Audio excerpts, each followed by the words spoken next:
Thank you, and I want to say welcome to GRN URC Research Council.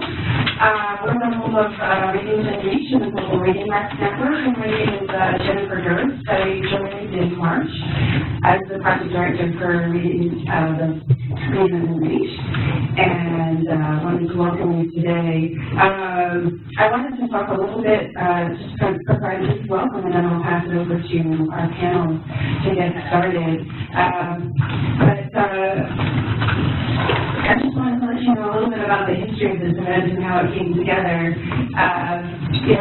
I looked back at, last night I looked back at a 2010 event that happened at Brookings, where we began to talk about the importance of reading. Everybody named the call event.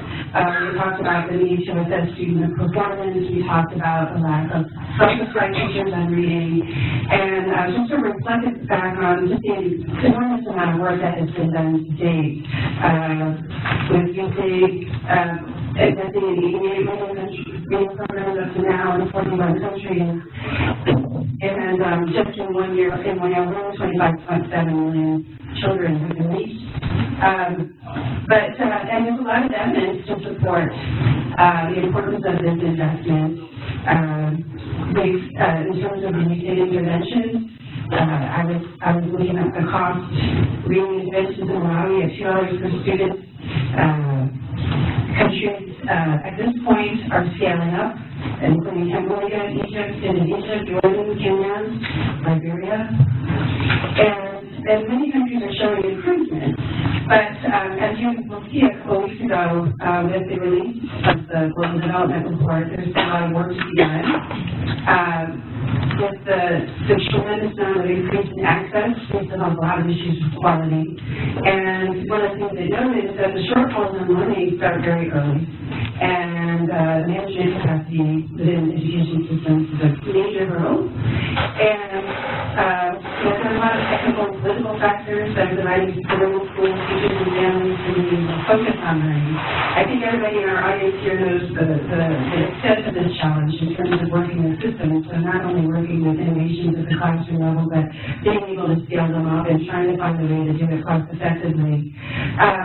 But there's a big challenge now because of the number of youth that we know at this point, even as they emerge from school, that are illiterate, and the number of students that are out of school. There's an enormous amount of challenge, and there's still a lot of work that we need to do just in terms of being able to effectively relay to any partners that we approach in our work the cost effectiveness of our intervention, building a case for investing in reading. Of course, with the focus on youth unemployment, there's a lot of focus on a certain age demographic, and we know that the work needs to be done early on. So with that, having seen this release of this report earlier this year by the World Bank, a report procured from Georgetown University, I thought it might be a good time for us to sit together again and hear from our colleagues that are looking at these issues in the field and getting more evidence on cost effectiveness of our programming, to just hear a little bit more about the research they've done and to help us as a community in terms of making sure the focus remains very strongly on this particular level. Kids early in schooling, including preschool, which of course is a new teacher process. Here to speak with us today, to share with us new evidence on the importance of investing in early reading is Harry Patrinos. We know Harry well. He's the practice manager for the East Asia and the Pacific region of ORF Education Global Practice. He specializes in all areas of education, especially school-based management, demand-side financing, and public-private partnerships. And he's one of the key authors of lifelong learning in the global knowledge economy, as well as many other publications. Joining him is Liz Crouch to share early the findings of RTI's yet-to-be-published policy paper, Why Should Asians Invest in Early Grade Reading? The report examines the importance of literacy to Asians' economic potential as a leading U.S. trade partner, and asks whether children and youth in the region have the requisite literacy skills to further their education and to further themselves in the workforce. Dr. Crouch is the Chief Technical Officer at RTI, and he has worked with many different organizations, including the GPE and World Bank. And Jean-Marc Bernard has kindly joined us to facilitate the conversation with them on recent research that they've done. He's the Deputy Chief Technical Officer in the GPE Secretariat in the Strategy, Policy, and Performance team.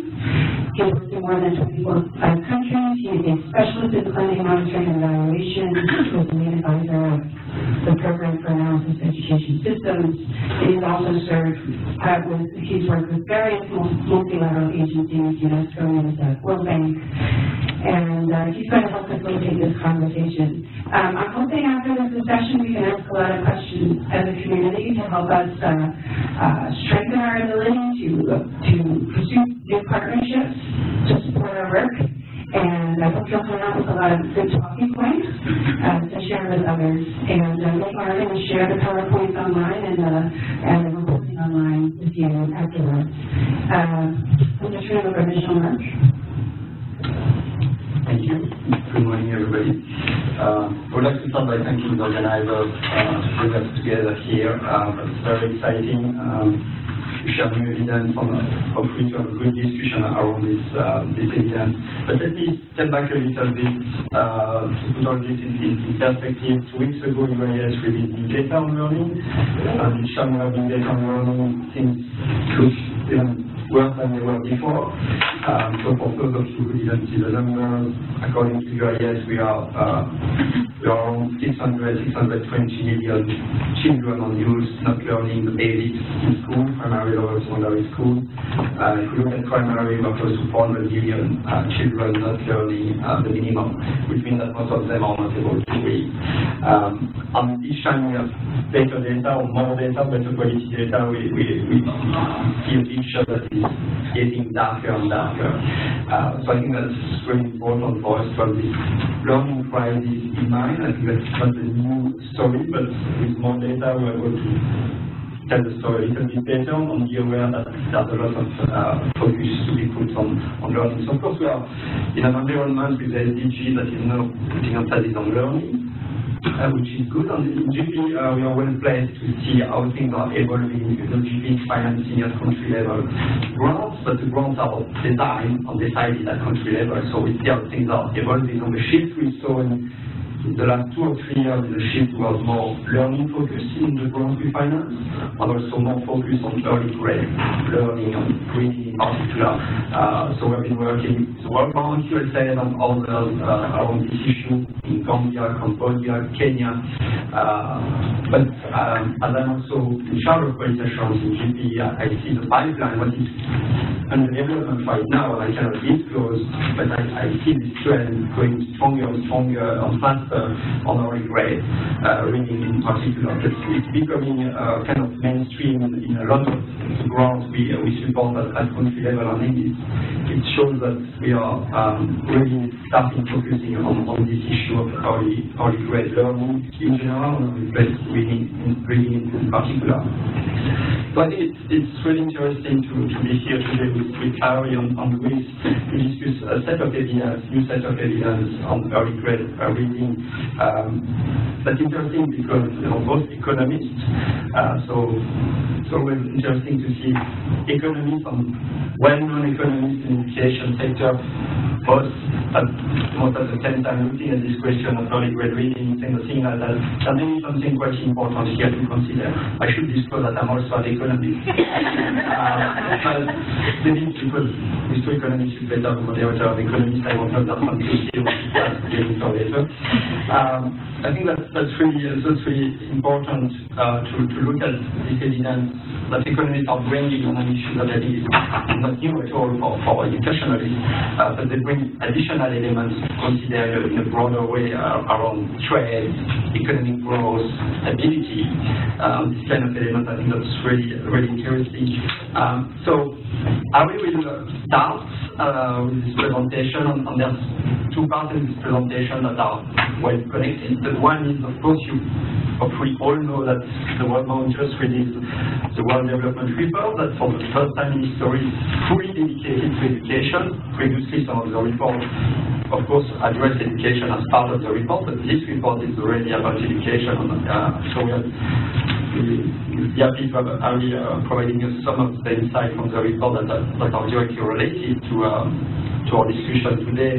And then he will present a specific study done with Georgetown University on early grade reading. That's really the two elements of this presentation that is quite interesting. And then so you have to hold on with us for the presentation of Ari, and then we move to Luis, who is going to present a paper that is under development, some specifically focusing on early grade reading in Asia. So these two presentations are kind of talking to each other with a lot of elements that are reinforcing each other, but we would like to have the two presentations one after the other, and then we'll have the discussion. So if you agree with that approach, we'll ask Ari to start with this presentation. Good morning, everyone. It's a pleasure to be here. Jean-Marc Patrinos with the World Bank, and it's great to see that there is a global reading network, and the devotion you have to early reading is commendable. And I'd like to start by showing a few pictures. And perhaps some of you drove in today and looked at a sign like this that told you where to go, that makes it pretty clear. But what if you couldn't read the language? It might as well look like this to you, right? And if you can't read at all, we might as well give room to read for this excellent graphic that they put together. But this issue is very serious, and the numbers that Jean-Marc just announced on the numbers of people who can't read, who are not at a sufficient literacy level to enjoy the benefits of education, and very importantly, to enjoy the economic benefits of learning. So we're really focused on these now 400 million children. We talked about 250 million. The number, unfortunately, is up. The World Development Report, thank you, Jean-Marc, for mentioning this, was just released a couple of weeks ago. And this week in the World Bank IMF annual meetings, and we are disseminating the report widely. The report draws attention to what all of you have been focused on, clearly the lack of learning that takes place in many of the countries that we're interested in, and what they call the learning crisis. The good news is that we know a lot about what we need to do. We know what the benefits are. We know what seems to work, and the report tries to put together an argument for action on learning, with the focus on getting children to learn, and to learn early. The report puts significant emphasis on the early gaps, the early reading gaps. And in the report, you can see clear evidence from the literature that many of you contributed to and know very well, that children who don't learn to read by grade 2 are severely disadvantaged, and if no reading fluency is acquired by grade 3, they will not learn at all. So we have many children who are going through the primary school system without any ability to read, and therefore no learning at all takes place. So a real crisis. The learning outcomes are low, not just in low-income countries. It seems to be severe disadvantage even in middle-income countries. So even people with basic minimum reading skills are still unable to function adequately at the higher levels. These results from assessments like TIMSS and PISA show that maybe 50–60% of enrolled students who have 8 or 9 years of schooling are at a level of fluency that's below what's required in the labor market. So severe disadvantages even for those who manage to get through the primary school system. We're also not doing a very good job at measuring learning outcomes. Much of the evidence on the lack of reading comes from a minority of countries in some regions. There's been tremendous increase in the numbers of learning assessments, thanks to efforts like early grade reading assessments and national assessments and PISA and TIMSS and the regional assessments, but many countries, we don't have any information on learning outcomes, which makes it very difficult to do any of the targeting or even to monitor the programs. I want to come back to the question of measurement again. We're all very much pleased with the progress on schooling access. These data from famous data from Barrow-Lee show that in 1950, less than 3 years of schooling on average worldwide. That increased rapidly over the next 50 years, and we've made significant push since 1990, Education for All. And in many parts of the world, the primary school enrollment rates are 100% or close to 100%. And it's estimated, projected that by 2050, average years of schooling in the world will be 10 years. So good news in that regard, but a year of schooling in one country is not worth a year of schooling in another. This is a box from the World Development Report that used the latest TIMSS data, took the highest performing country in TIMSS, which was Singapore. Singapore is also the top performing country in all the PISA subjects. But here in TIMSS, if we consider Singapore the highest level you can achieve in terms of learning outcomes, and that a year of schooling in Singapore is worth a year of actual learning, then we can compare other countries. So the 10 years or 12 years in Singapore in another country would be worth less than 10 years, or whatever the average is in Singapore. So we're looking at the Barrow-Lee data on years of schooling and adjusting it for the quality of learning. So linear exercise with lots of caveats, but it's the best we have with the data that we have right now. I think later today in Washington, the World Bank will announce the Human Capital Project, where as a small contribution, we will extend this exercise to look at other international assessments and to adjust years of schooling for as many countries as we can. With all the caveats and the shortcomings, but at least it makes the signal that in education we do have a challenge of getting children into school, but we have an even more important challenge of making sure that learning takes place, and this might be one way to draw attention to the global learning crisis.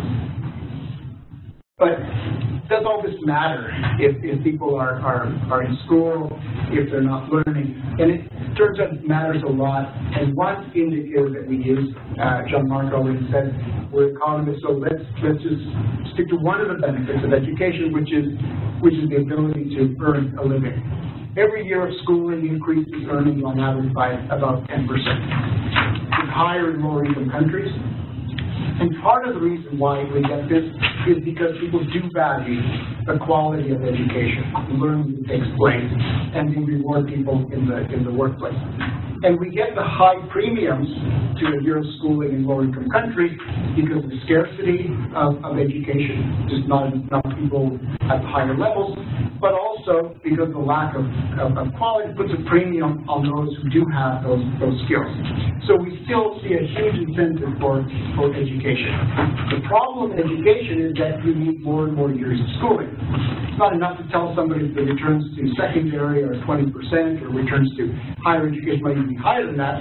You have to go through all the levels of schooling and successfully complete them. And all this starts very early. If you don't acquire reading by grade 2 or grade 3, you will not realize these returns. You won't realize, more importantly, the benefit of education and this basic human service. More schooling equals higher wages. More quality education equals higher wages.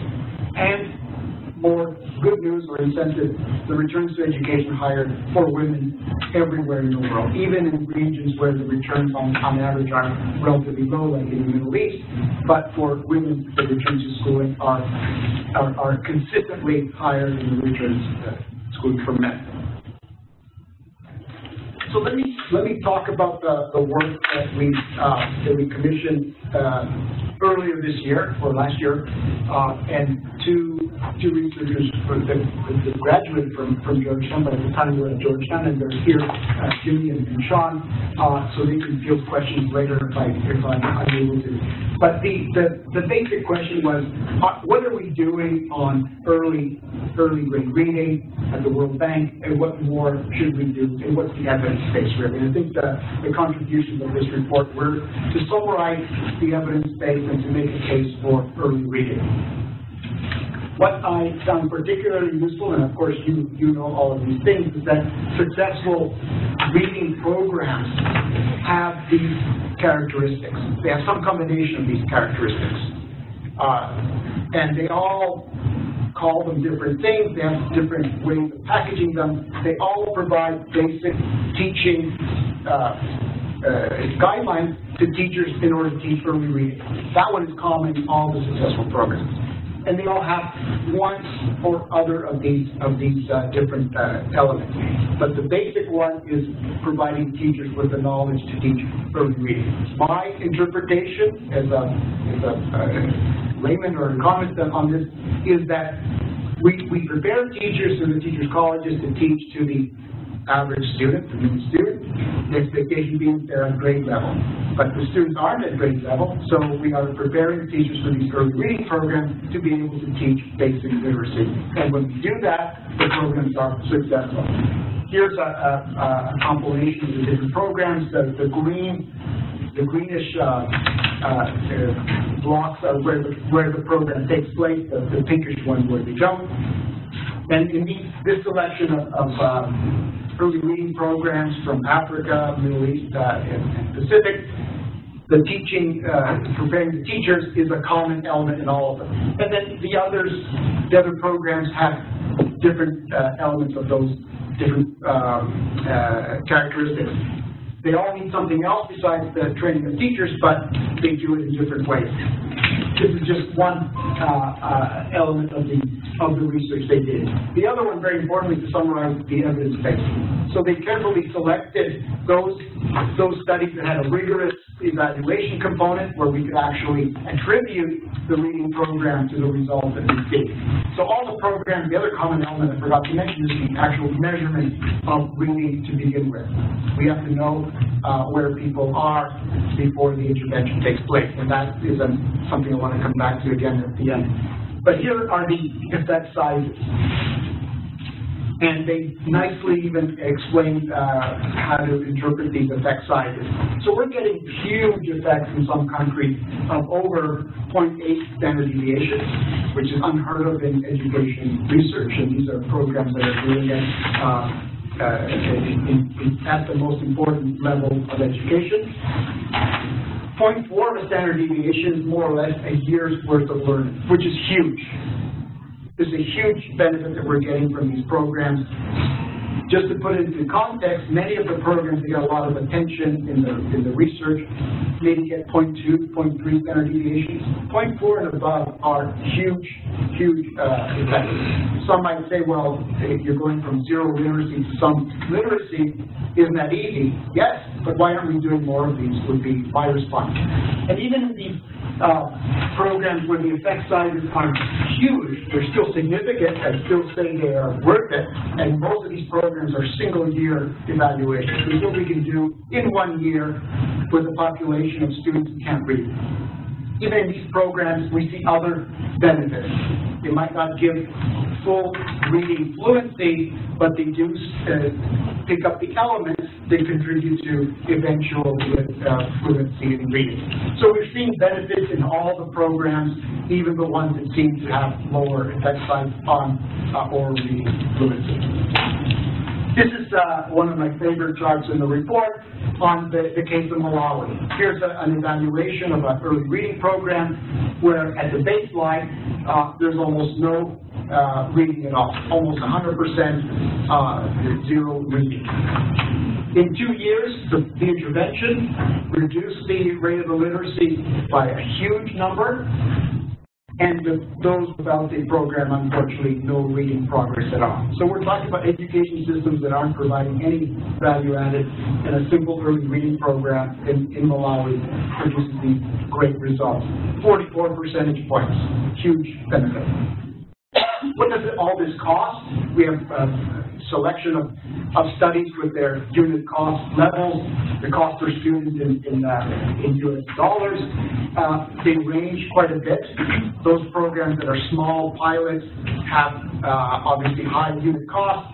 The programs that are scaled have much lower unit costs. In Malawi, it's $2 a student. This is a huge benefit that we're getting for really an insignificant amount of spending. And given the level of spending on education, some countries spending 20% of their budgets, 3 to 5% of their GDP goes to education. For $2, we can ensure at least basic literacy by grade 3 or 4.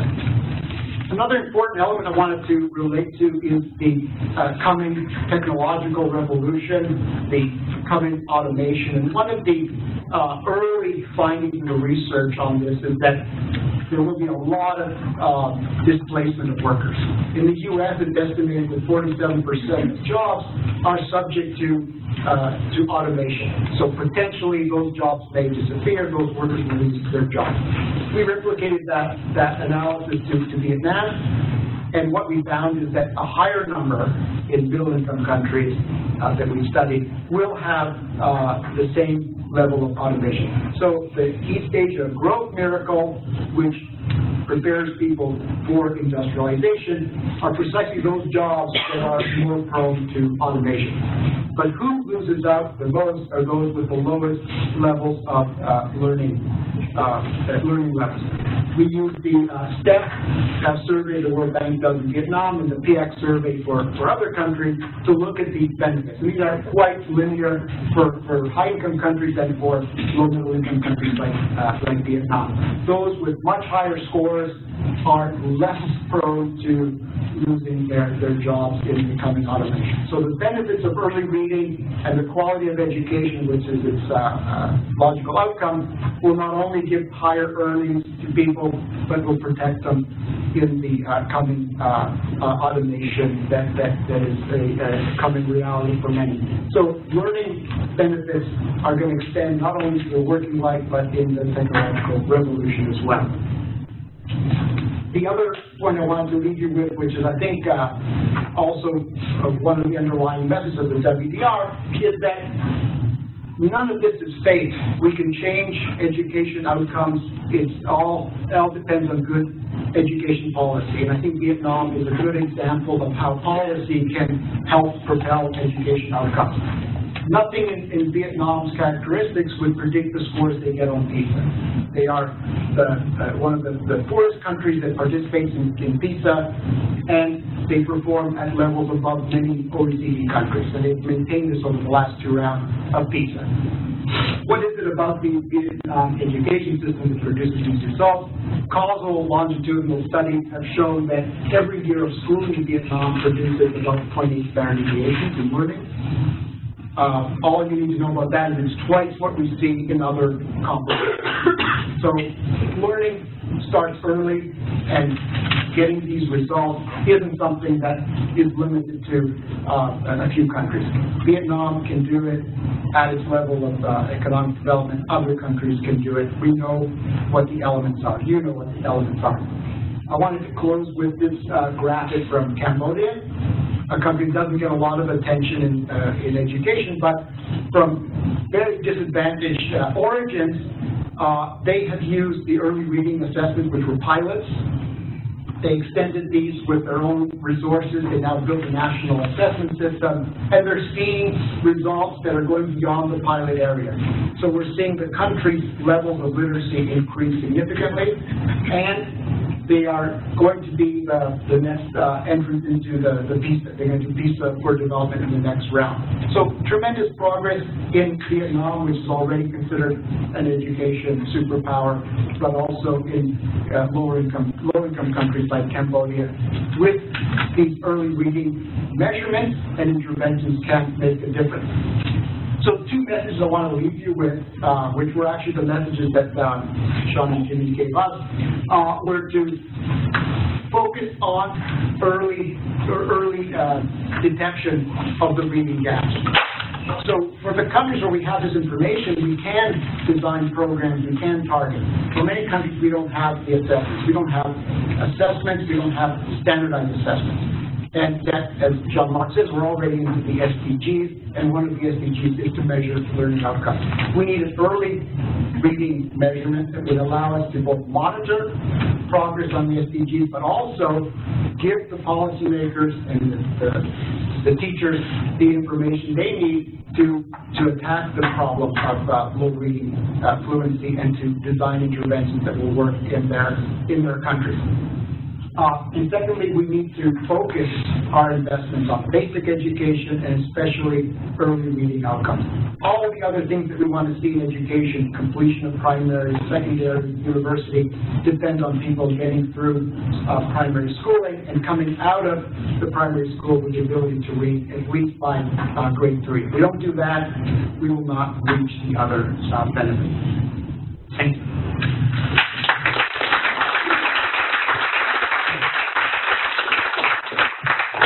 Thank you, Jean-Marc. Thank you for the perfectly on time presentation. I will let the floor to as good as a good challenge. I'll try to do it in from the challenge here. Yeah. So yeah, thanks for having me here, and I hope this will be an interesting complement to what Harry has talked about. I think it's a little bit ironic that even though I got into this early grade reading thing earlier than Harry, he's presenting more of the micro data. I'm going to be presenting more of the macro data, but that's fine, I suppose. We need complementary kinds of evidence. So the only thing I would add to Jean-Marc's introduction is that of those hundreds of millions of kids that are not learning much, a very important point that I think the UIS report made is that most of those kids are in school. Most of those kids have been in school a long time. So it's not like the old argument that says there are lots of kids out of school, and of course they're not learning if they're out of school. These hundreds of millions of kids that are not learning enough are in school already. So that's an important consideration.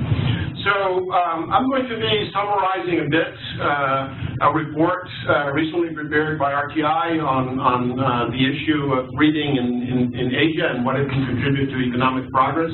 But with the permission of the coordinators, I broadened the analysis a little bit, made it a bit more multi-country, just because I thought the audience might be interested in a multi-country perspective as well. And it's basically to explain in slightly more macro terms the evidence, the same kinds of evidence that Harry has brought up. And also tie it a little bit to the U.S. national interest from a foreign aid perspective. So 4 points that I'll want to make. The first one is basically around the issue of how education in partner countries pertains to not only a humanitarian interest on the part of the United States, but also a trade and political stability interest on the part of the United States.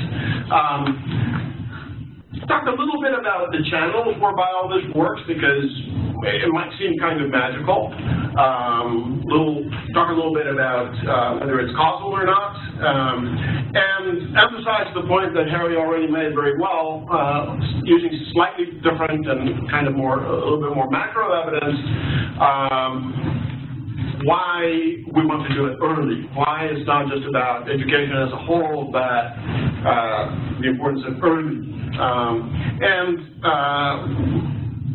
Then make the empirical point saying, given that education is so important and given that it's important to do it early, how are countries doing? In particular, countries that are potential trade and investment partners of the U.S. So I want to talk a little bit about the interconnections between education or human capital and things like trade and political stability. And just emphasizing three relationships that I thought would be interesting from a foreign policy perspective: trade, migration, and political stability. And what I've done here, my methodological approach here, was simply to take all the countries in the world, sort them by years of education, what is the average years of education of the population, the Barrow-Lee data that Harry already referred to, and then group them into the sort of countries, the 5 to 10 countries with the lowest levels of education, the 5 to 10 countries that are right around the median level, and the 5 to 10 countries that are at the highest levels of education, and then try to see the relationship between those levels of education and some factors such as trade and migration. And there are three graphs that they all look the same, so I'm only going to stop on one of them, and the others I'll just flash them by to produce a kind of gestalt of the fact that the evidence is quite strong. And so what we have here is on one axis, let's see, it doesn't help if I point it at myself. well, okay. So okay, so I'm working. But you'll see on the left-hand side the average years of education of the population, and that's always showing up in blue bars. And on the right-hand side is the variable that's related to that, in this case, how much those countries import from the U.S. in per-person terms.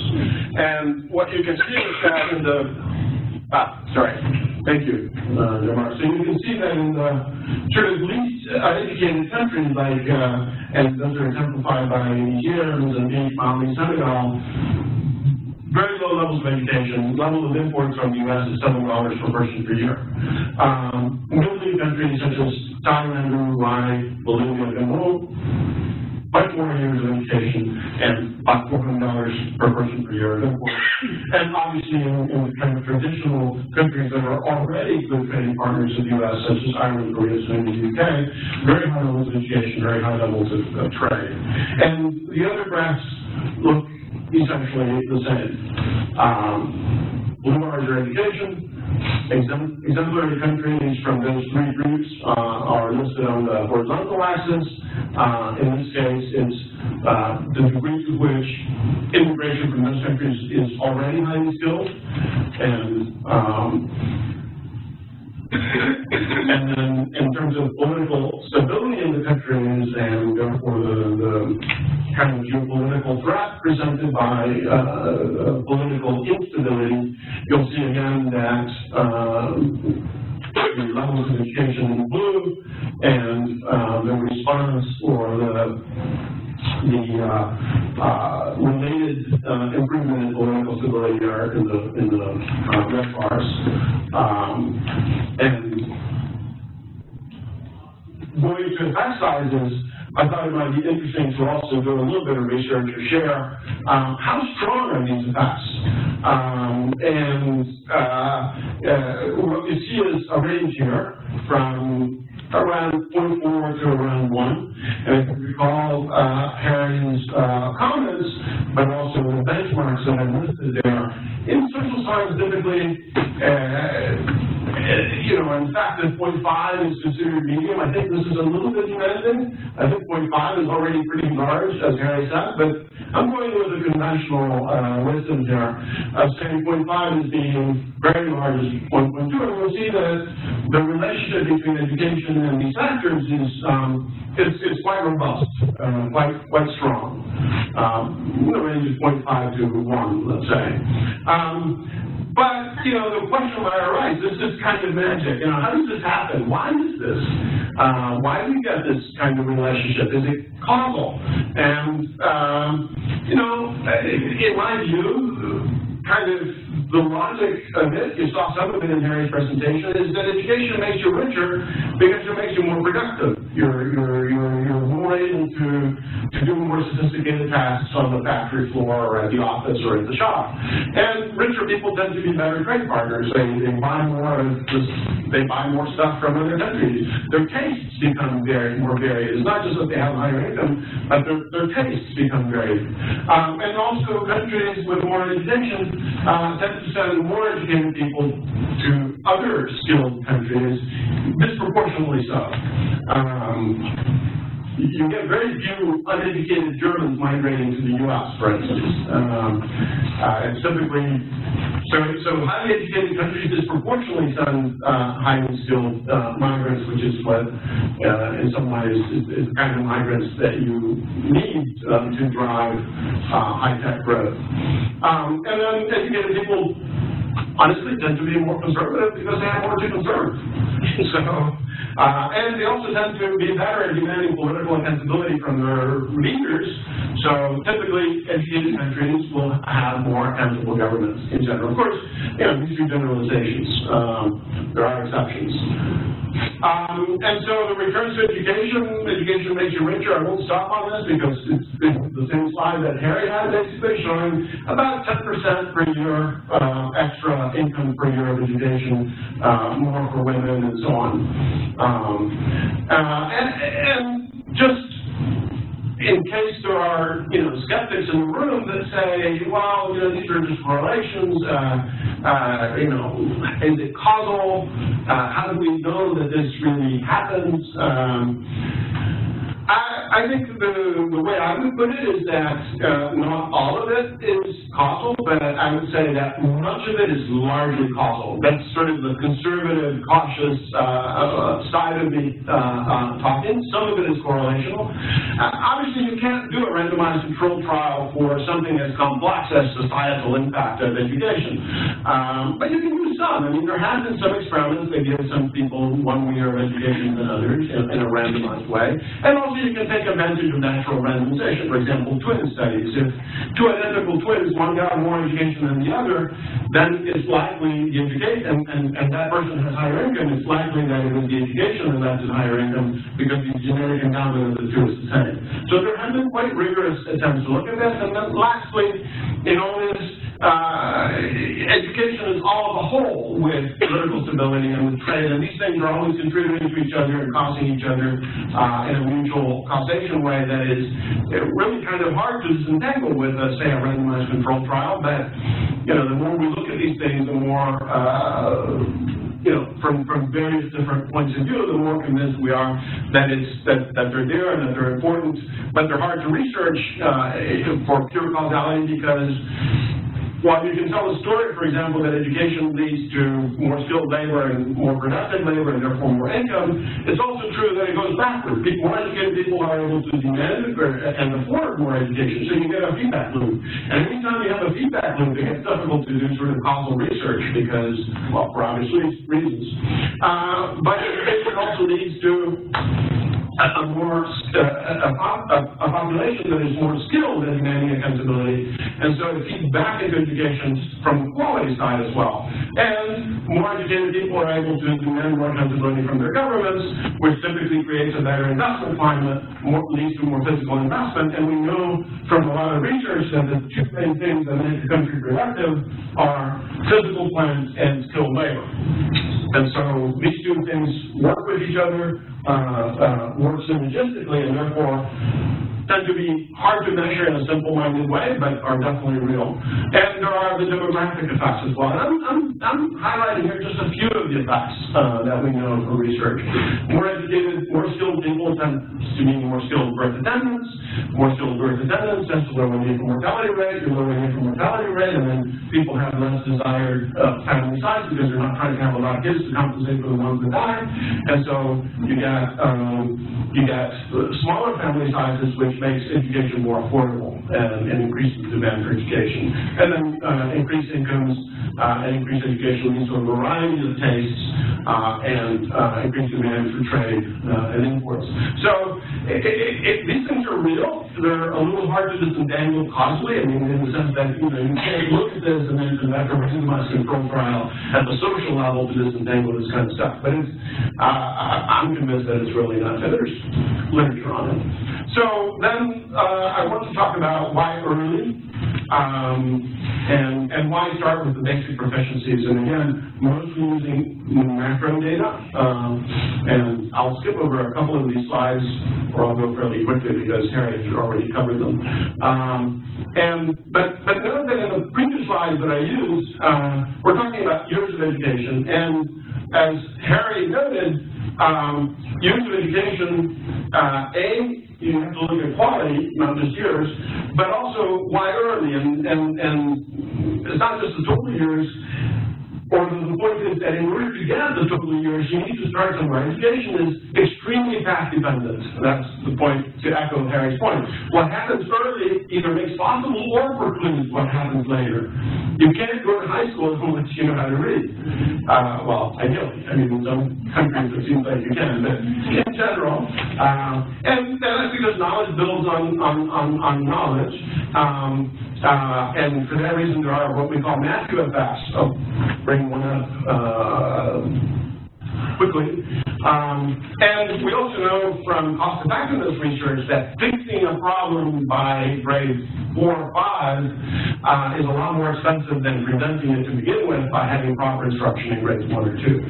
I think most of you are educationists, so maybe I won't spend too much time on this, except to say that, and it's hard to find this kind of data in developing countries because they're just not as obsessive about the research as we are, say, in the U.S.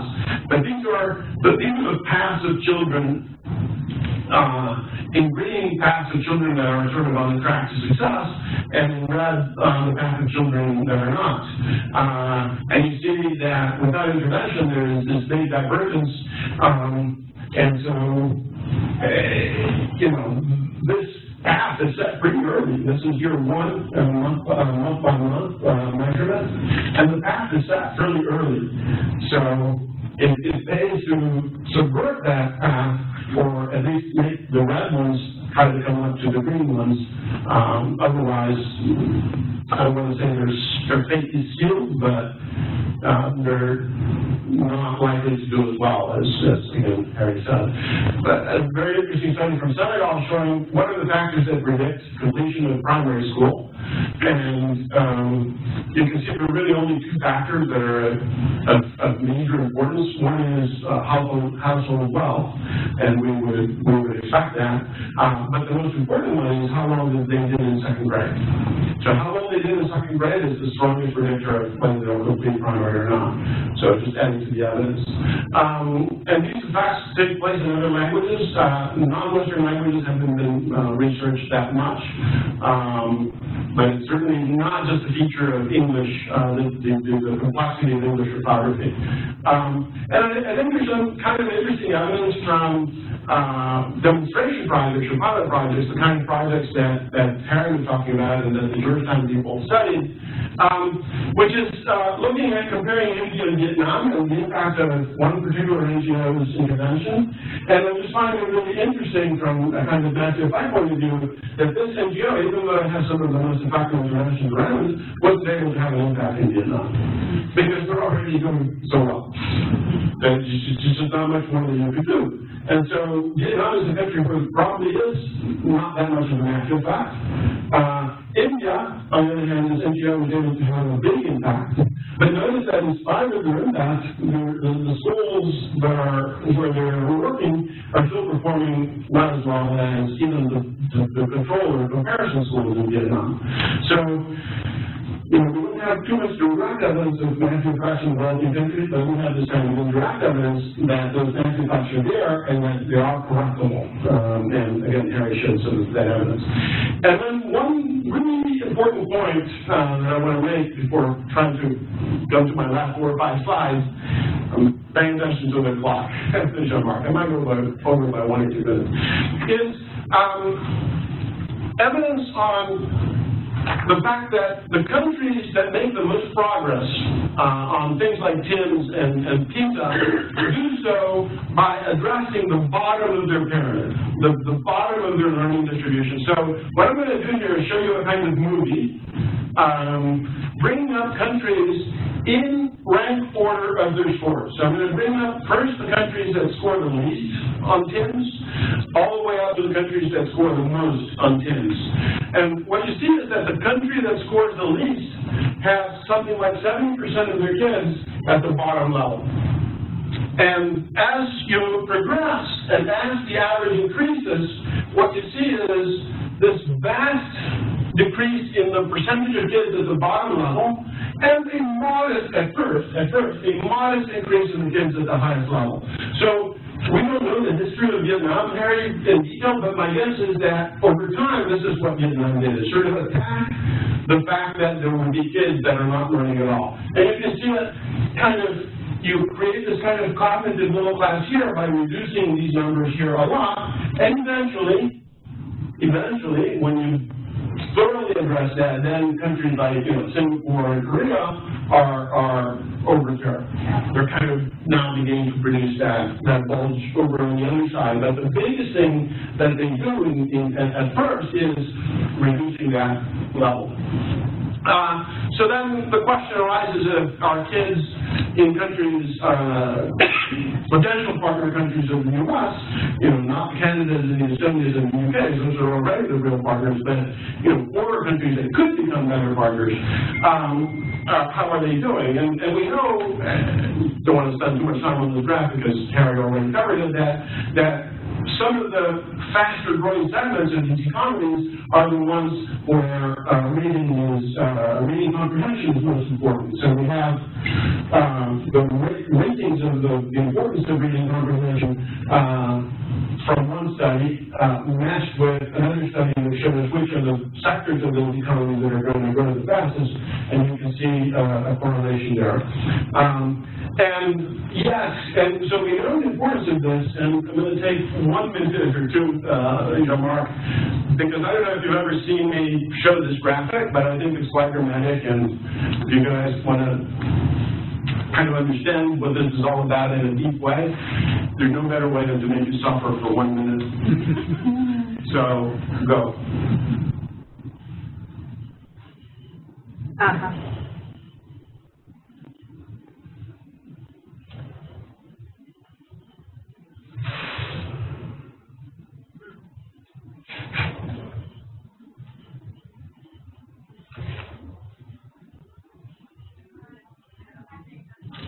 Mainly the poor countries.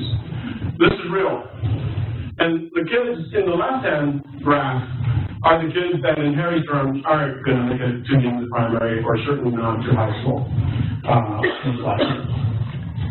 And even when the situation is not so bad, the variation within the countries is big. So people say, well, Mexico, Brazil, those are countries that are doing okay, but they're a third of the states in Mexico are, kind of not doing well at all.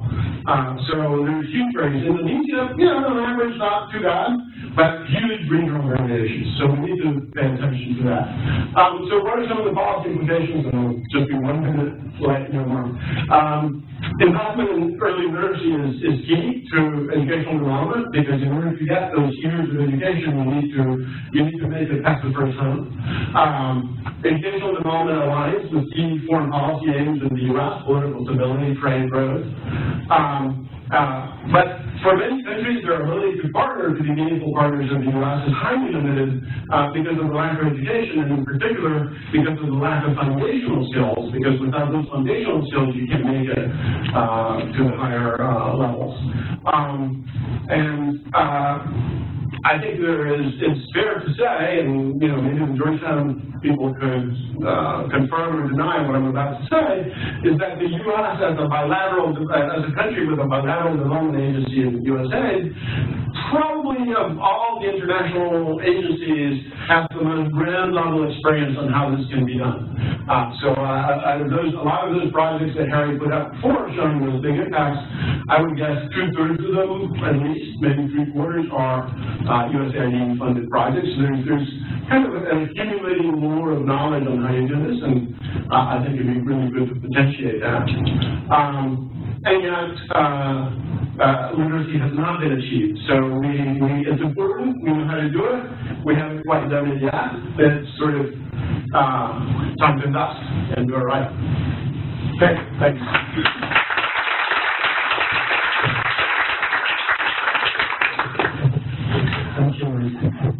Come take a seat with us.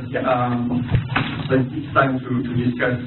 It's a lot of information, it's a lot of elements, technical. And I'm not going to try to summarize it, just make some comments on. I will start to ask a few questions to panelists, and then I will go to you to have questions. I will try not to be a like-minded economist and try to challenge them a little bit, to have some fun and also good discussion. But you probably notice that in the presentation they touch the same kind of points with different angles, which is quite interesting. As good economists, they talk about the impact of education on different dimensions, income, individual income, inflation, trade, stability. They could also have mentioned health. That's a well-known and well-informed one. So I think that's quite an important one. I will mention the 10% average per year for education. That's a high number. If some of you invest your money in actions or the kind of thing, you will see that 10% return is really interesting. And when you talk to the Minister of Finance, talking about 10% return in an investment is something that the Minister of Finance should consider. But we still have hard time to make that case, I must say. So we're already talking about high impact for education in general. The other point they are both making, and I was touching on it in the introduction, was well, we have a problem of quality of education in a lot of countries, mainly low-income and low-middle-income countries. We could add to the numbers of UIL that most of the kids that are not learning in school, the bulk of them are in low-income countries and low-middle-income countries. So we have a challenge here around the quality of education. We can see across the board. And then the third point that is coming out is how important early grade reading, early grade learning, but more specifically early grade reading, is in tackling this learning challenge on all the potential of education for the different elements we touch upon. So I think I will start with a quick question, kind of a journalistic one, but I want a short answer. You have been touching to a lot. Basically, you put together, if we put all your arguments together, that's a very strong case for investment in early grade reading, basically on the table here. But I would like to hear from you both, but with a different perspective, how you're working in a multilateral agency. What would be your top arguments internally in the World Bank to convince your colleagues we should do more around early grade reading? And same question for you, Louise, but taking a more bilateral perspective, and here in the US, what would be your top arguments to convince investment in early grade reading from the US side of things? Harry, do you want to start? Sure. The argument that we give, or I give to Ministers of Finance and to our colleagues in the bank, is that we not only are the returns high for the individual, these are private returns. If we were to consider what the country gets out of it, it's huge, potentially even larger than 10 or 20% of the individual returns. So it's a low-cost investment, but with huge returns. And the returns not only for that program itself and for those individuals as they go through the education cycle, but it makes your other investments more productive. We make this case also to our non-human development colleagues as well, that the investments in the power plant and the road depend also on the skills of the workers. I guess I would add, I would say the same thing Harry has said, is that economists have known for decades that the rate of return to education is very high. The one thing that I would add, perhaps, or two quick things that I would add. One is that it's one of the few investments where there's no contradiction between gains in returns and gains in efficiency and sort of social justice or equity, because in order to realize these investments, you almost by definition, as I saw in one of my slides, you have to focus on the ones that are learning the least, which are typically the poorest. So it's an area where, unlike perhaps infrastructural investment or other areas of investment where the investment might potentiate those who are already fairly well off. This is an area where the investment really works for the poor. So it's that rare thing, namely an investment that maximizes both efficiency and equity. Just one little point, though, is that in general, when I would advise my colleagues that it's good to invest but also how to invest, Jean-Marc. I mean, and I like to tell a story of one time that the Ministry of Education in the country sent me to talk to the Ministry of Finance, and they said, Luis, go tell the Ministry of Finance, don't they realize education is a good investment?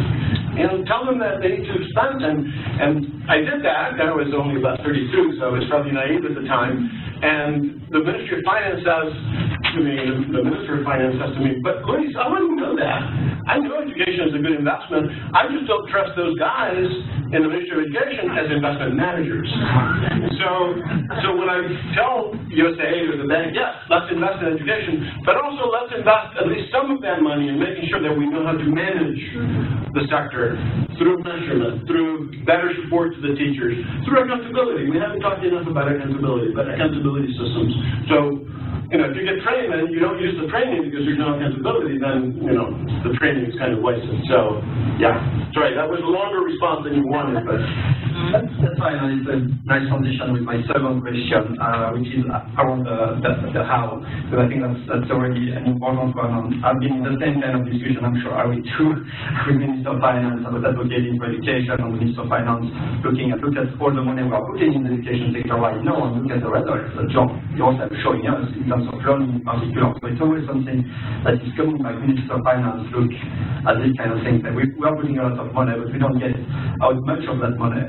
What you need is to convince this Minister of Finance that what we are doing now is going to provide results in a different way than what was happening by the past. And I think that's here the challenge. And coming back to a more specific question, we are talking for the low-income countries in particular, but also low-middle-income countries for some of them, at least the less performing one.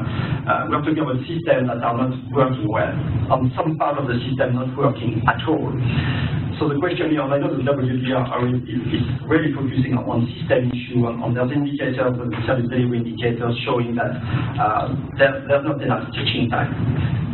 So here it seems to me that and I would like your page on that question. We have a combination, as usual, a complexity of situation where system failures are not necessarily only early grade failures, that school is not happening, or very little is happening. And you have also the lack of focus on the early grade learning or early grade reading that is happening. How do we look at this when we talk about the how on the policy side of things, how we address that? The risk I can see that if we just say it's all about early grade reading, but you know, children are not in schools, some of the programs that are highly effective work because there's no teacher teaching or kids are not in school, etc. So how do we ensure that we have this system approach to bring the results that we would expect?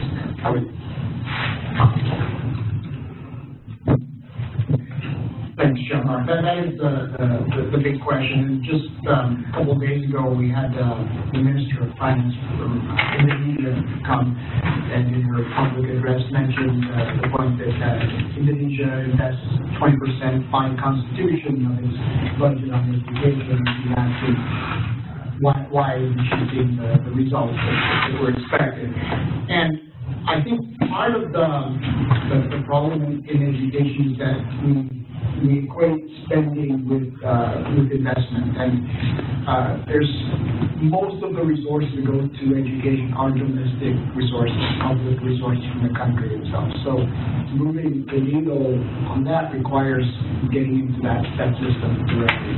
So in addition to the accountability argument that Luis mentioned, also what's required to really make a difference is to have these clear indicators of what we're talking about.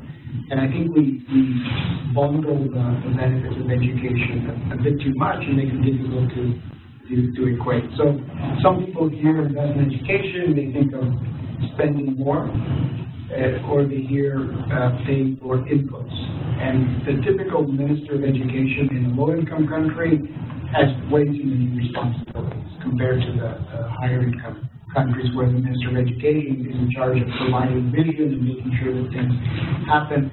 In the typical developing country, they're doing service provision, the financing, the assessment, everything, right?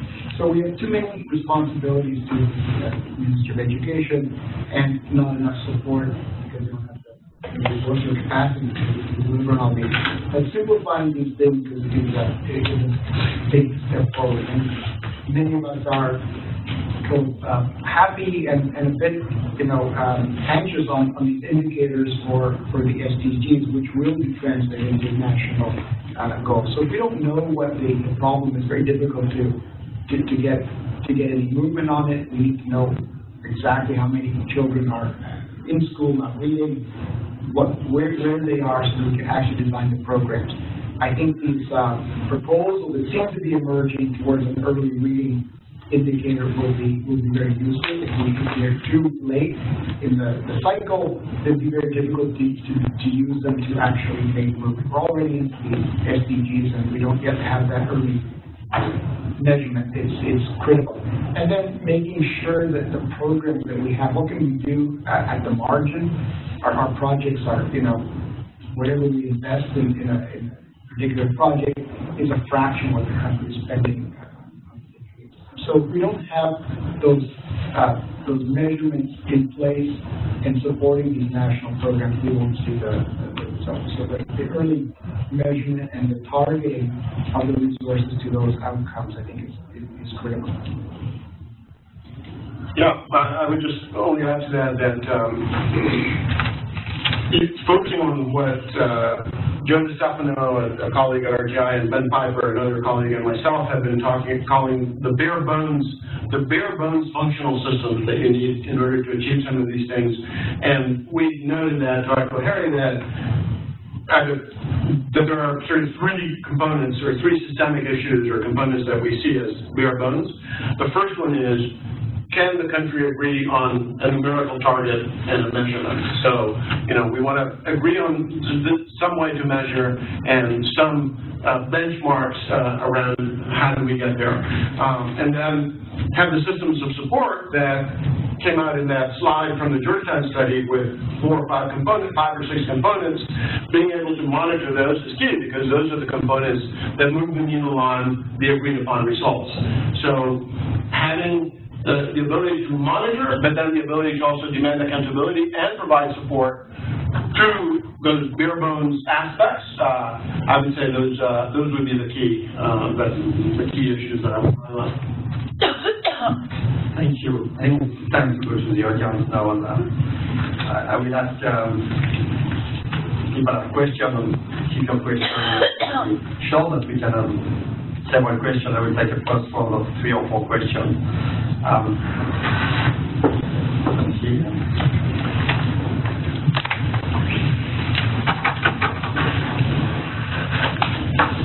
Go ahead. Please go ahead. Okay. So first of all, I want to say thank you. There's a lot of very compelling evidence, especially on the early grade reading aspect. I do have a question about the issue of the causality, correlation kind of thing around income. I can see your eyes going, oh, not that. But my question is actually maybe not the question that you're thinking I'm going to ask. Historically, we used to think about proving education was valuable by looking at things like girls' ed, increased health, and all these other types of things. And I'm just wondering if it's a sign of the times a bit that we're trying to prove that education increases income. And when, most people would say, yeah, I'm sure there's some level of causality, but there's also a million other adjectives you can put in there, that would also be correlated to education levels and income. So I'm wondering if you guys could answer, or you could answer, why are we framing it around that particular argument? Because it does seem that it's still a little bit weak in terms of, is it correlation or is it causality? And why do we want to dive into that sort of gutter, Another question on the back. Thanks. Thank you, everyone, for this wonderful chance to see these many presentations and to discuss this data. I have two questions, and everyone knows I am neither an economist nor a statistician, so apologies if they are naive.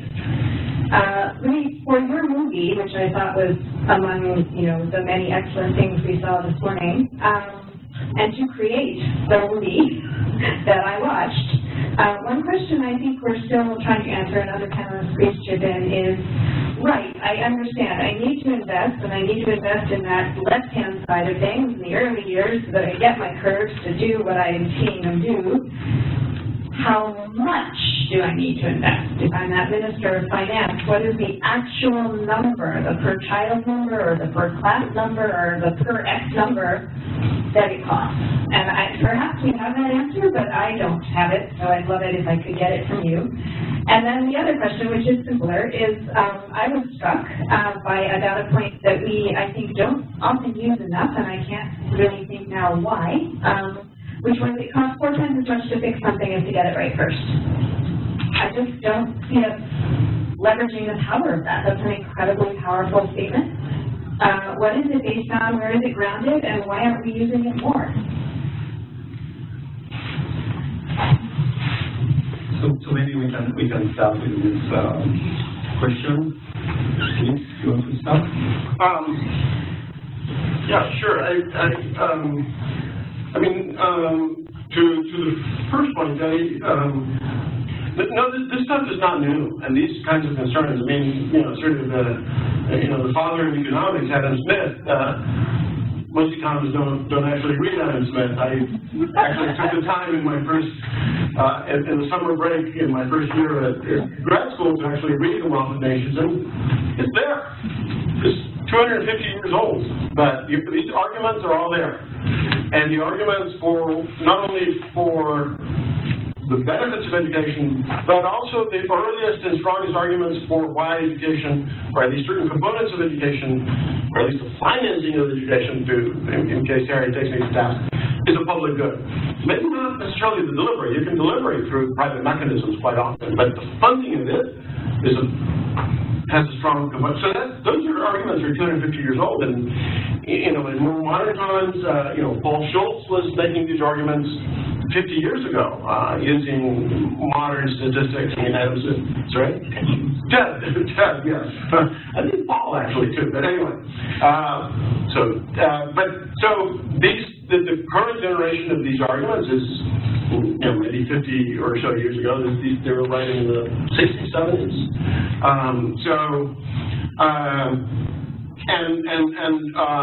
The impacts on mortality and demographic factors, I neglected them to some degree because there's not enough time, and I wanted to sort of refresh the arguments. Those are very well known. The impacts on infant mortality and so on are extremely well known. I thought it'd be interesting to highlight some of the other impacts. As to how much money,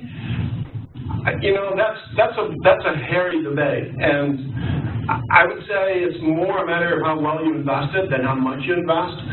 But I would also argue that, below a certain minimum, if a country literally cannot afford, or thinks it cannot afford, or is not spending enough to afford, to give its children something to read, like Liberia either was doing or is still doing, I don't know, then, there's a bare minimum below which you can't go. And, I don't want to sort of risk putting a number on it, but at the time Liberia was spending, I think, 1.6% of GDP on education. And I would say that's too low. On the other hand, we also know that Namibia spends 10% of its GDP, or was until recently, 8, 9, 10% of its GDP on education, and not getting very many results. So it's certainly not an argument about how much, it's an argument about how well. The issue of taking a lot more, I don't know if 4 is exactly the right number. I have that number in my head. I could get that literature for you. I think I learned that number from someone in the audience here, so you may want to talk to her. Great. Maybe I'm the day Marcia, but I think I learned this from you. Maybe not. Oh. You mean Dr. I know her. But we'd be glad to dig up that information for you. That would be incredibly helpful. Yeah, or maybe Marcia. And I don't want Andy's question. Thank you, Louise. Thanks. I pretty much agree with what Lou said. Just on the cost savings suggestion, that's excellent. And we do make that argument. I think that one works well, especially with the ministers of finance, to tell them about the long-term benefits of something. You know, they're interested, but what are they going to see within the next few years? And I think we can show with good education programs that we're able to make the system more efficient. There are cost savings that they can use then to get more people into the program. So we can make that case. So getting early reading, that's a great case of cost savings, because then you have more people going through the system. It brings down the cost of your education system. It brings down the unit cost at least, but also all those sort of remedial things that we do. If we had a more long-term calculus on the actual benefits of early reading, we can do even more the way we did for early child development. I think that is the next phase in the research. So in addition to making the income case, which is a private case, right? I mean, we need some kind of metric. The reason why I think it's important to do that, in addition to what we said, is that we do need that counterfactual to show that this is what people are actually missing out on. So the returns are high in many low-income, underperforming systems because people are not able to benefit from that. You get very low returns in high-income countries because people are able to look at the system and it brings down those costs. So many people are earning high returns for education because other people are denied opportunities for the education system. I also don't know of a number that you need, but I think I would couch it more in terms of the outcomes that you want to achieve. You could spend a lot, and we can see systems that spend a lot per student but don't get the result. I'd rather see targets that are, children reading at grade level and funded that way. I think that would be the mechanism that I would use to address that. Thank you. Let me take the opportunity to add to reason now. I try to avoid answer my own question. Of course, I fully agree with what was said, and I think everyone has a very important point.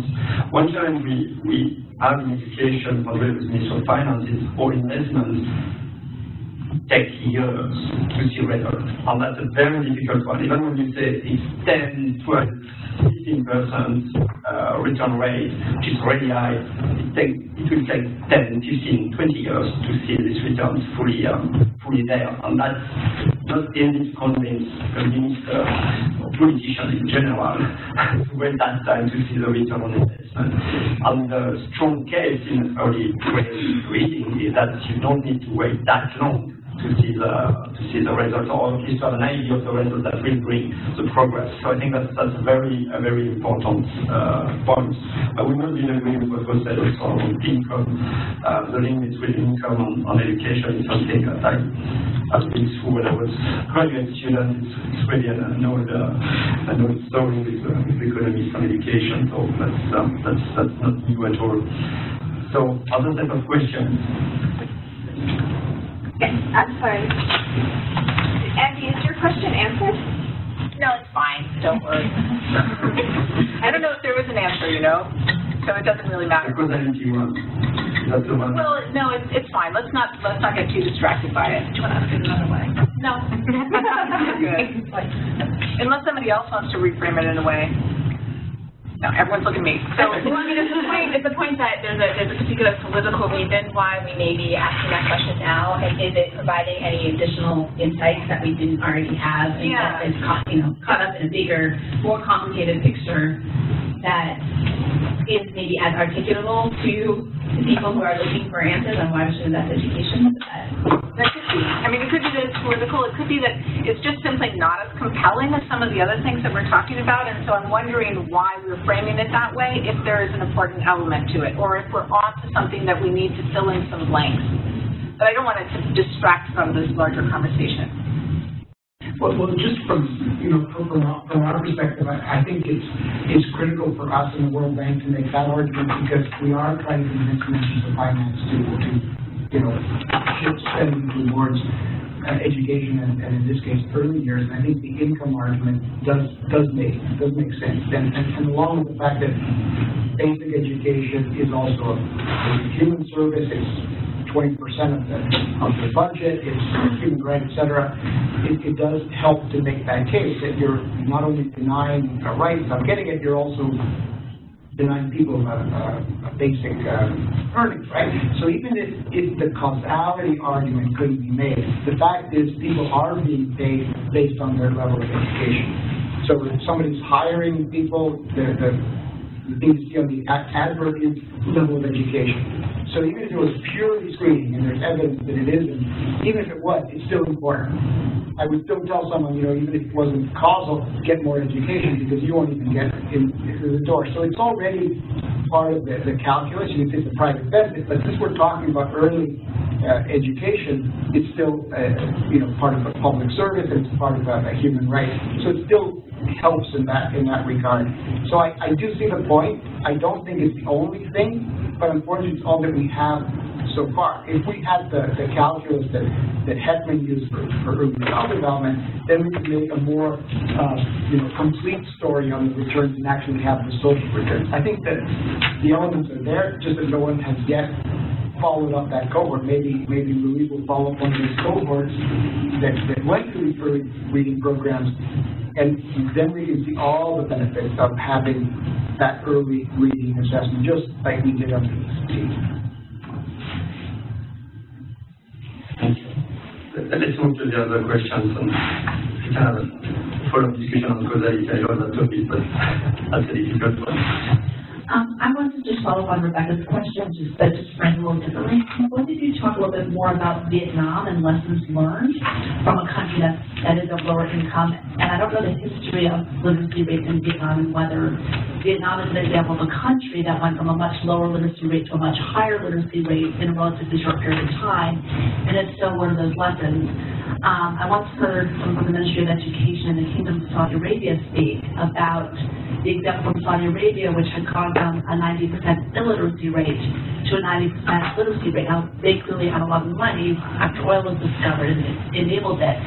But I wonder if there are lessons learned in terms of how they actually were strategic and how they spent that money to really make it a much more effective or efficient system, and what kind of take away from those kinds of other models out there. We have another question.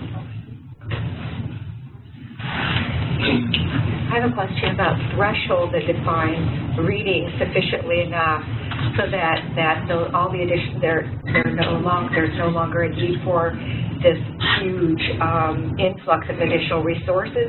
I know with the projects we do now, we generally complete them after the end of grade 3, 2 or 3. And the results that we've seen across the board, while we have some really good results, a lot of times children are still reading at a rate that's still well below what one would say is proficient. So what do you think, what would you anticipate the investment need is to get some kind of threshold so that children would be able to take off and become really proficient readers? One in the front. You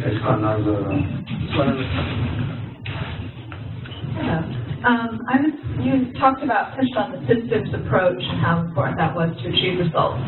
And I was wondering if you have seen any trend. Each country is different, and some are more centralized systems, others more decentralized. If there's been any research or trends on which approach works better in developing countries.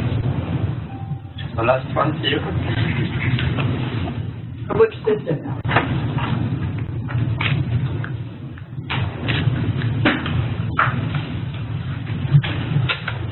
Yeah, thank you very much. I'm seeing that the World Bank especially is focusing these days a lot on results-based financing for these projects, which makes sense, and it's kind of like a term that's being used a lot, but can you contrast it a bit more, not just kind of like, okay, there are certain results that need to be there, like reading at grade level and so on, but within the project, what other results are you looking for to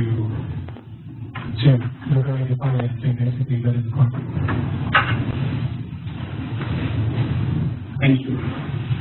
I don't start with Okay, I'm not necessarily competent to answer all those points, so I'll just take on the ones that I think I could have something to contribute on. I think but I think what distinguishes countries like Vietnam and others is, I would say the crucial characteristic is, it's going to sound like a sort of bland management bromide, but it's management by objectives. It's making out of learning a real objective. So, systems were pretty good at getting kids into school, bums on seats, because that was a fairly clear objective. Society came to buy into it. It's easy to measure. Learning is a lot harder. You have to measure it, and you have to declare it an objective, and you have to set targets. And I think countries like Vietnam, China, are pretty good at management by objectives. And I'm probably agnostic as to how you do that. I don't know that you need to be highly centralistic. I think you can, as long as the objectives are clear and there is support for meeting those objectives, I think you can do it in a decentralized way. Some of the best education systems in the world are highly decentralized. Some of the worst education systems in the world are highly decentralized. So, some of the best education systems in the world are quite private. Some of the worst education systems in the world are highly private. So, as long as the objectives are clear, they're measured, they're bought into by the society, and there is some support for meeting them in terms of, again, those 5 or 6 factors that were highlighted, I think it can go. And I think that's probably the secret of places like Vietnam. I'm certainly not an expert on the Vietnamese education system. On the issue of thresholds, Marcia, again, I'm just going to go back to the point that I just said, namely that I don't know that it's a matter of necessarily more investment. You phrase it as how much more investment do we need? I think it may be a matter of time. So I think you need to give it time. I think in some of the countries that are successfully scaling up and where you're beginning to see some impact, they've had time, they've had the ability to iterate. So even though you can produce experimental results in 2 years, getting countries to buy in and the system to begin to imbibe that is part of it. But I think to some extent it's time, to some extent it's coming to own the issue and to own the objectives and to get militant about it. And to me that matters probably more than money. I don't know, how much money, do you happen to remember how much money Vietnam spends? What percentage of GDP in Vietnam is spent on education? Do you have any clue? I suspect it's not that high. So they do it because they're kind of militant, and set objectives and measure and learn from those objectives. So they iterate. Let's see. I guess those are the two that I feel sort of competent to answer. I'll come at the end toward one of the sort of floating things in the room. I think there'll be time. Thanks. Just on Vietnam, I think the lesson that we take away for their educational success is early in their post-war period, they focused on basic education. So every commune, as they call it, a school district, had a primary school. That was their public priority, and less emphasis on the higher levels to begin with, but make sure there's a public primary school in every district, make sure there are teachers there. There's no absenteeism. We looked at this. There's no problem of attendance of students at the primary school level. They organized the primary school system, and then they built on that, which is exactly the Korean post-war example as well of the education system. Building from the base and then moving forward. At the same time, they put in policies that would allow the investment at secondary and higher education. In fact, Korea borrowed from the World Bank up until 1980. The last project they did was a higher education project. They were still on their primary and secondary school priority. They for public money. They borrowed from the World Bank, lent to private colleges to ensure investment in higher education. That's something that very few countries have continued to do. What we see in many, including the other East Asian countries, is sort of equal attention to all levels of schooling with public expenditures and never reaching the levels of achievement that we see in the early years in Vietnam. Cambodia might be an example of a country that's about to build this threshold. I don't know. We'll see. On the threshold question, the only literature I know is going back to even Anderson and Bowman and Easterlin, and more recently someone named Drazen, who looked at thresholds related to education and then economic growth, and they said mass literacy, and I forget what the number was that determined mass, maybe 80%, I could be wrong, had a threshold effect. So until you've got basic literacy for a large number of the population, you didn't see that growth level. So that's the only threshold that I know of in education, that early literacy indicator, which coincides with what we're talking about today. So it's good news in that regard. On the systems approach, I think that the country that really seems to exemplify at least the systems approach that we talked about in our surveyor, people know that, Singapore stands out very much in terms of getting the basics right. And I think that you do the early reading program, the pilots, but if they're not scaled, they won't work. But then what do you do after the children are literate? You need to invest in the quality of education. I think a country like Singapore is very good at selecting teachers, very, very difficult to become a teacher in Singapore, and then giving them support as they improve, and constant curriculum feedback to keep improving the system. Similar kinds of approaches in Korea and Finland, I think. Specific question on the results-based financing, what it means for us.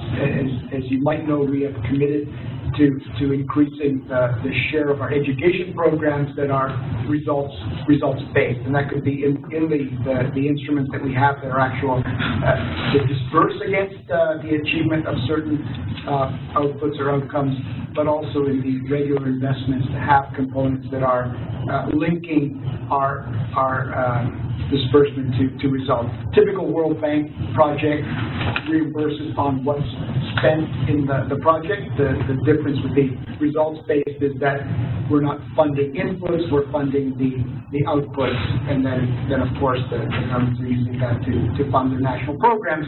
But it takes the focus away from the inputs to what we actually want to achieve in the program. When I was managing projects, we spent a lot of time looking at the windows and the walls and whether we procured the right specs. We had very little time to talk about outcomes. When we focus on these projects, on the outputs, it becomes a lot more useful discussion and focus. Earlier, I would say, we started shifting towards outcomes as indicators, but we didn't have a very good knowledge base about what it took to achieve those results, especially within a project base. So we have projects that said, learning will increase by X%, but we had no basis on which to judge that, and then often projects look like failures because we didn't have those in the project time frame. Now with the evidence-based impact evaluations, we know how much learning can take place in a year. We know which programs are more cost-effective. We can actually put those in the programs.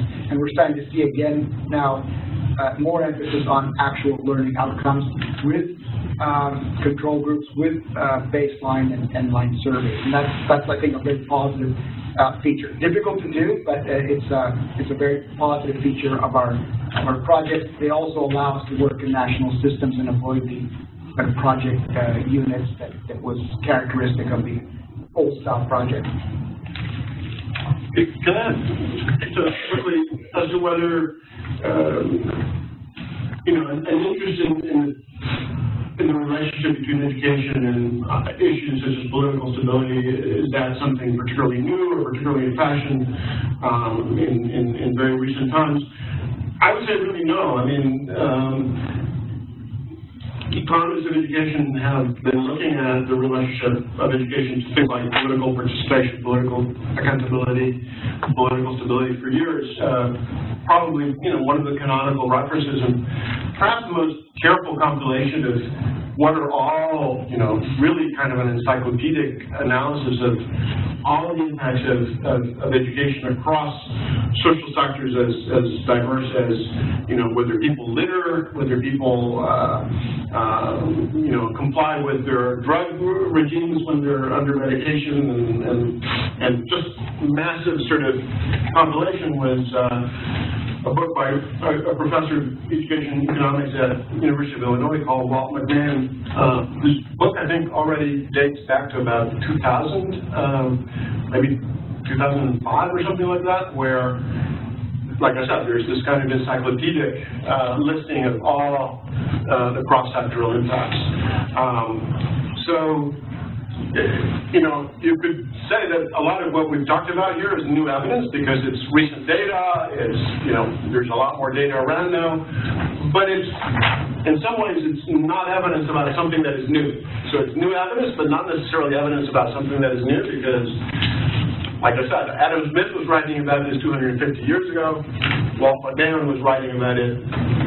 I think his big book is already maybe 15 years old. So this kind of stuff has been around. Thank you. I had 2 points to your comments. One is this question about the level of investment is coming. Because again and again, I think it's very difficult to answer that question in a general way. But one thing I will add to what Louis and Harry already said is that when we talk about low-income countries or low-middle-income countries, efficiency gains can be massive. So it's not only having more money going in education, it's also the way the money is used. I think that's really important to bear that in mind, particularly when we are using a well-functioning system. You think always additional funding to get to a different place. When you are in a dysfunctional system where efficiency gain, massive efficiency gain can be done, it's not necessarily massive increase of funding that will make a difference.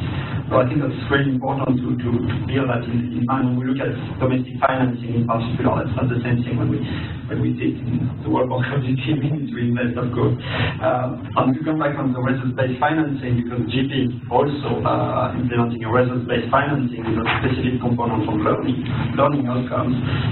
So of course we are quite cautious in terms we're working in a lot of fragile and conflict-affected countries, so we're not getting on hard things in context that are not relevant for that. But it's always, as I mentioned, a local discussion, and that's quite interesting because when you talk about learning outcomes and try to push to measurements, you see by default, as we are talking about a 3 to 4 years project, people look at early grades, and there's a kind of unexpected or unintended consequence of the results-based financing to GP is more focused on early grade reading, in particular in terms of how we measure results around learning. I think that's I wanted to flag that because I saw that happening in the dialogue at country level about how we measure learning outcomes for a span of time of 3 or 4 years.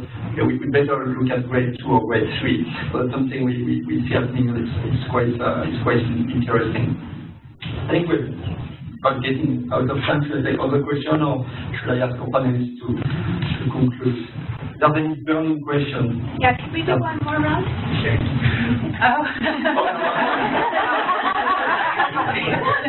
I have to take on the question.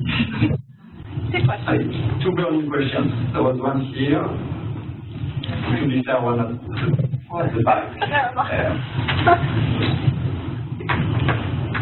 My question is for Louise. I'm convinced about early grade reading, but you mentioned something right at the end of your presentation about a bare bones focus. What I'm hoping is that you're going to be focusing on what elements of the system reforms should take place, because clearly we know that everything in systems are articulated, but where's the low-hanging fruit, and where do you think one should focus for the largest impact? The other side? The back. Hi, I'm Allison from the Reach Project. I feel bad now about getting the last question in our own event, but I guess it follows Karen's question in that I think a lot of people are convinced, about the importance of early grade reading and the impact that it can have, and it seems like, oh, we've narrowed it down to this silver bullet of early grade reading, you know, setting aside some other key factors, but as probably everybody in the room knows, improvements in early grade reading only happen when you tackle this incredible panoply of issues, from teacher mobility to the publishing sector to language orthography, and it goes on and on. So how do I, communicate the message that, you know, it's simple but it's complicated, and it can happen quickly, but it requires the investment of 15 years to see the impact in a way that, I guess, isn't both confusing and makes, you know, people, ministers, run out of the room because messages are all sort of colliding with each other. But we know after several years of doing this, it in some ways becomes more and more complicated as we continue to be successful. Okay, if people are short, I can take 2 more questions, I guess.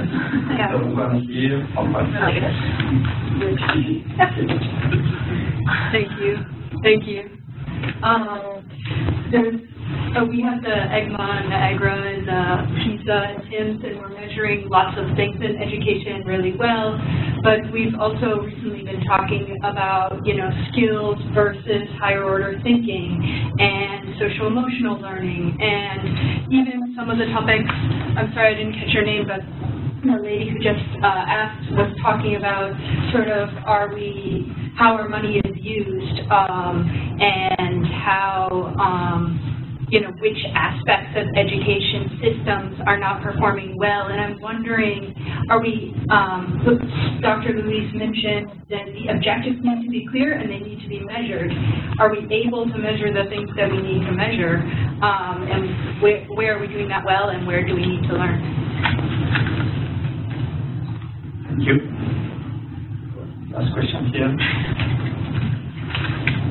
Thank you. And I promise it is linked actually to both Karen and Allison's question.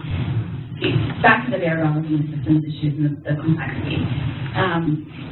He said, you know, then, I don't know who else we're talking, and we're saying, okay, it comes down to benchmarks and measurement, how to monitor, and then accountability. So I wanted to get to that accountability point. And I know you're all economists, but since you brought it up, and this may be a conversation for the whole community, you were saying that the literature shows that, in fact, those who can demand greater accountability are those with the least amount of education. So you were saying education, I'm actually interested in that literature, I need to go back and look at it more closely, is linked to the greater ability to demand accountability, which is part of this vicious or virtuous circle. So if you need that accountability to then get to these kinds of changes that we're talking about, I think we need to dig into that quite a bit and figure out what that is even composed of, what that accountability looks like. And I don't think it's just an education issue, particularly because a lot of these countries that need this stuff the most, you're looking at deeply clientelistic systems where people, in fact, are accountable to each other in different ways, where they're getting quite important personal benefits, where it's not adding up to the common good. And just saying we need more accountability is not going to cut it. So I think that behooves us to dig into that a little bit, particularly because if supposedly education is a part of getting that to happen, then we're missing it. Thank you. That's a very nice set of questions. Do you want to start? Sure. Thanks. So the question on how complex and difficult this is, I mean, that's taken. But I think we're in education. I think we have the issue that we need to convince governments, for example, to invest in education. They're already committed to this. There's a lot of study that goes on. The challenge is to influence that to some extent to get the outcomes that are important. So I think on basic education, countries spend a large amount of their budgets, and they will continue to do so. The challenge here is to make that education effective, especially for the poor, is to focus on the very early years in those countries where it's a significant issue. But in order to do that, we need to know where the problems are and to direct that investment and make the case for that part of it. And I think there, the part that we need to influence on the part of the financiers is to make the case for efficiency of their investment and their spending that's taking place. So that's the challenge that we have, and we seem to have been successful, at least in the World Bank, on early child development. That we've seen a huge spike in investments on early childhood because of the case it's made. It's the economic case, the social case, the science of child development has been used. The other area is on nutrition, specifically on the study. Showing those graphics have had a huge impact on ministers when our president makes that case, and that's allowed us an entry point into the early years, and we're trying to pick up on that with the early reading. I want to go to the last point on the accountability argument. I agree that you get a lot more demands when the population is better informed, better educated. I think the question of getting the parents involved is critical. And in many countries where we know from PISA or TIMSS the results overall are very poor, I've seen surveys of parents in those countries, and they're very happy with their school. And there are some countries where you ask about education, and the parents say it's terrible. Ask them about their school, and they think it's great. In most of those cases, they either don't have the information or don't know how to access the information, how their school is doing compared to the rest. When they have that information, they become much better informed, and then suddenly even less educated parents become very vocal in demanding these services. Because after all, we're talking about public services that are guaranteed to them by perhaps the Constitution, definitely human rights, and when parents know this, they do make those demands. You don't need to do interventions for the middle class. It's for those that are disadvantaged. I think we've seen many examples where providing information does lead to a change. Probably all of you, like we do at home, get these energy consumption indicators in our bills. How much you consume, and then how much your neighbors consume. That comes from a study where just providing information to people and telling them that they consume more than their neighbors leads to a significant decrease in energy consumption. Same thing in restaurants, those indicators on the A and the B on the hygiene is a consumer program, but it leads to the restaurants themselves changing their practices. And we've seen education in programs where just providing the information to the school leaders leads to changes in the school that improve outcomes. Same thing with parents, giving them the information on how schools are actually their schools are performing leads to demands on the system that have led to improvements in outcomes. So we do need to push the accountability a bit more when it comes to the populations that we care about. On the skills question, I think skills, social emotional skills, all these demands are coming through education systems, and we're demanding more and more of systems that are struggling to even provide the basic literacy. The good news is that many of these techniques for improving children's resiliency and great perseverance are also related to those cognitive skills. So sometimes it's a question of how to teach the regular kinds of subjects that actually promotes learning and builds up the perseverance. I think the current PISA results have some indicators self-reported on perseverance and the like, and we can see the correlation. I think in future PISA assessment they will do more on this, so we'll learn more about how this works. And the last point on the skills, we hear a lot of demands from our client countries on the need for skills. And that used to be an argument, say, for vocational training and vocational education. Right now we're hearing employers talk about socio-emotional skills, talk about basic cognitive skills. So they're noticing the lack of these basic skills they should have gotten in primary school, and it's showing up in the labor market. Yeah, just quickly then.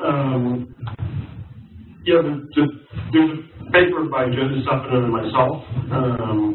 You can Google it. I didn't include it in the references. I guess it didn't occur to me.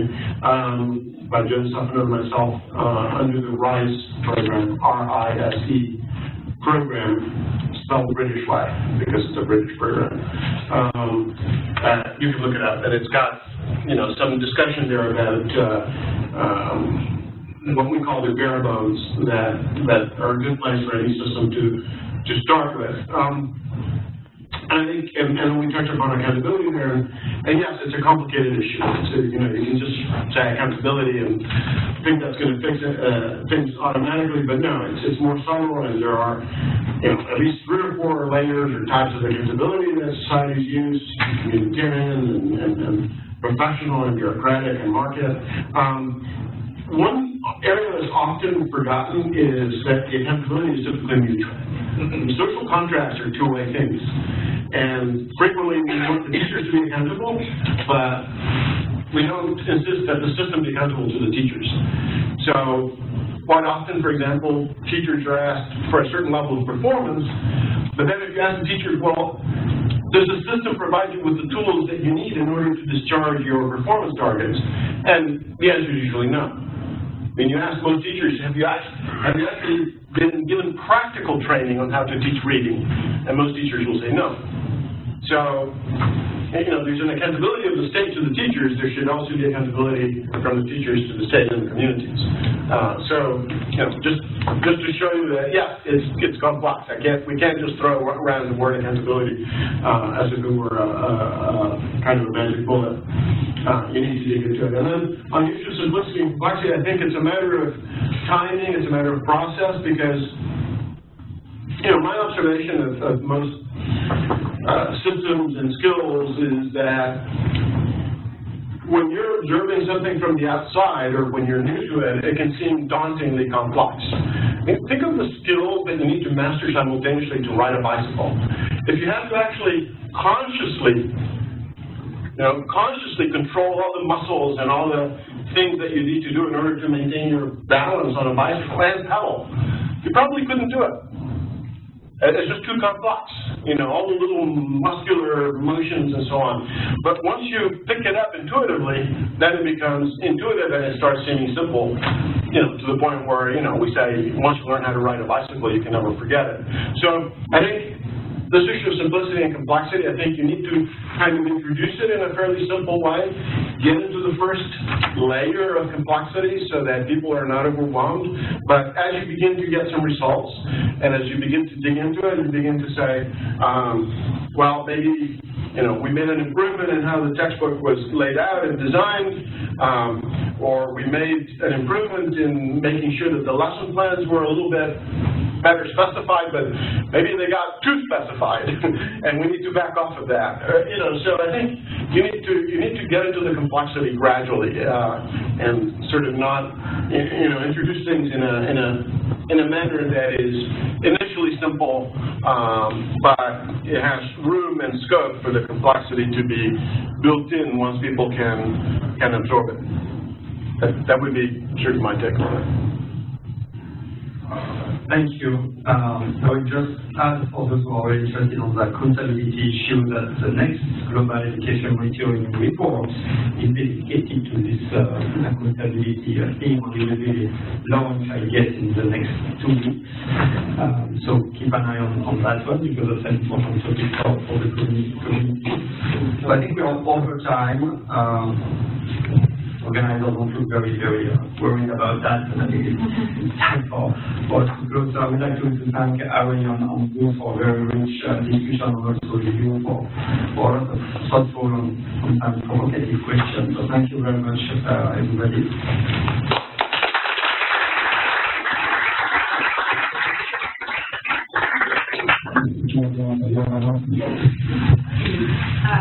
Thank you. And as well, this was very interesting. And it was interesting because at the beginning of the program, Seth said to me, well, I don't see anybody new. I haven't seen any before. Start preaching to the choir. But at the same time, it sounds like it generated a lot of questions and a lot of thinking among the community about other ways we should talk about the work we're doing. I mean, I think one of the strongest messages I got, at least the slide that really was compelling to me, was the slide that you showed on skills in the growth sector that required reading comprehension. I think that's not a usual perspective that we work from in talking about our work, and I think it's an important perspective. I think both Harry and Louise shared it, but it is an important perspective in terms of being able to sort of widen the type of partners who are interested in our work. And so I really appreciate the fact that you brought that up, because I I came from an environment where we did a lot of TVET work, and I had a lot of people say to me, you know, no one comes to talk to me about the literacy skills that are needed in the TVET system, the kids that are coming into our system, private sector as well. There wasn't an engagement from them. So I hope that it kind of stimulated your thinking about, as you do your work and you promote it to the governments that you're working with, just some other ways of talking about the work you're doing. We have some refreshments upstairs. We have cookies. I hope that doesn't ruin your lunch. We have fruit, but I want to. Yes, we have fruit. I ordered fruit. I made sure we had fruit. But I wanted to share with you a little bit about just some upcoming things we're doing with the GRN. Let's see. I'll start with some of the work in terms of the research and training area we're doing, but we are working with some folks in the community and putting together some training professional development resources for early grade reading. And the primary target is for U.S. musicians, but we really do want all the community to benefit from that. So Allison on our team is working on that. And she also wanted to share with you that we're going to be doing a half-day training on Creative Commons in December. And I know that was something that was of interest to the community to revisit that issue. We'll have a webinar on October 25th on assessing oral language, reading comprehension, and spelling skills, complements to the early grade reading assessment, so we hope that you will look for that. And just another good news, let me go to the research side. In terms of the research side, we're developing a series of white papers on structured pedagogy, formative assessments, coaching, early childhood education. And we've also been asked by USAID to work on a toolkit on early reading and disabilities in education. Just in other news as well, as some of you may know, USAID is going to absorb the community of practice within USAID after the end of our project next year. So with that in mind, we're going to regroup a steering committee just to be focused on this aspect, to go to the community of practice, understand a little bit more about your information needs at this point, understand how much the community of practice has served you up to this point, but also to think about where we might look for other partners who can support you in your work, just based on your needs. So next week we're actually going to be, you might have seen some time ago that we asked for interest in the steering committee. We finally have gotten to that point where we can do a vote on steering committee members. We developed a short list after reviewing many applications, and so you should see that in the near future. We'd love to hear from you as to who you think should help us advise USAID, advise our team as well, in terms of supporting USAID in standing up the community of practice internally at the organization. So I think I'll leave it there, and thank you again for coming. And if you see a need to have further discussions along these lines, it seems to be sort of a new discussion for the community of practice, let us know. We'd be happy to plan more activities like this.